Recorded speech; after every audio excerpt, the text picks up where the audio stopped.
নীলুফার চৌধুরী মনি, দেবিদ্বারে আপনাদের প্রার্থী মঞ্জুরুল আহসান বলেছেন যার বংশ পরিচয় নেই, বাপ দাদার নাম নেই, সেও নাকি এমপি হবে। দেবিদ্বারে এনসিপি প্রার্থী হাসনাত আব্দুল্লাহ বলেছেন আমার বাবার মতো রাজমিস্ত্রি খেটে খাওয়া মানুষ ও তাদের সন্তান নেতারা যাদেরকে কখনো মানুষই মনে করে না, এবার তাদের নিয়েই হবে আমাদের ব্যালট বিপ্লব ইনশাল্লাহ। আর সূরা লুকমানে আল্লাহ পাক বলেছেন তোমরা মানুষকে অবজ্ঞা করে কথা বলো না এবং পৃথিবীতে গর্ব ভরে পদচারণা করো না, নিশ্চয়ই আল্লাহ কোনো অহংকারী ও দাম্ভিককে পছন্দ করেন না। হাসনাত আব্দুল্লাহ তার পোস্টে এই আয়াতটি উল্লেখ করেছেন। নীলুফার চৌধুরী মনে জনগণ বংশ দেখে ভোট দেবে? বিএনপি বাংলার জনগণকে এত বোকা ভাবে? দেখেন, এটা দুঃখজনক, এটা দুঃখজনক যে এটা ইসলাম যে অনেকটাই বলেছেন, যেটা হাসনাত লিখেছে 100% সত্যি, এবং পাশাপাশি কবিরাও পিছিয়ে নাই, জন্ম হোক যথা তথা কর্ম হোক ভালো।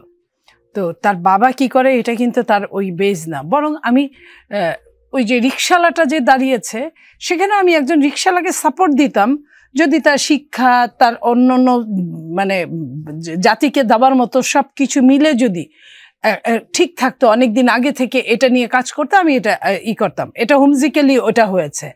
বাট হাসনাত আব্দুল্লাহকে নিয়ে যে কথাটা মঞ্জু সাহেব বলেছেন এটা খুবই দুঃখজনক। এটা আমার ধারণা যে উনি এখান থেকে সরে আসলে ওনার জন্য ভালো হবে, কারণ বিএনপি এই স্ট্র্যাটেজিটাকে বিশ্বাস করে না। বিএনপিতেও অনেকেই আছে যাদেরও পরিচয় এমন করে হঠাৎ করে আঙ্গুল ফুলে কলা গাছ হয়েছে। আমি হাসনাতকে আঙ্গুল ফুলে কলা গাছ বলবো না, আমি বলবো যে ও যেখানে আছে ওটা ঠিক, আমি তার অনেক সমালোচনা করতে পারি, কিন্তু এই ব্যাপারে সমালোচনা হাসনাতের বাবাকে আজকে আমি থ্যাঙ্কস বলতে চাই যে সে ওই কাজ করে তার সন্তানকে প্রপারলি একটা বিশ্ববিদ্যালয়, প্রথম সারির বিশ্ববিদ্যালয় বাংলাদেশে পড়াতে পেরেছে।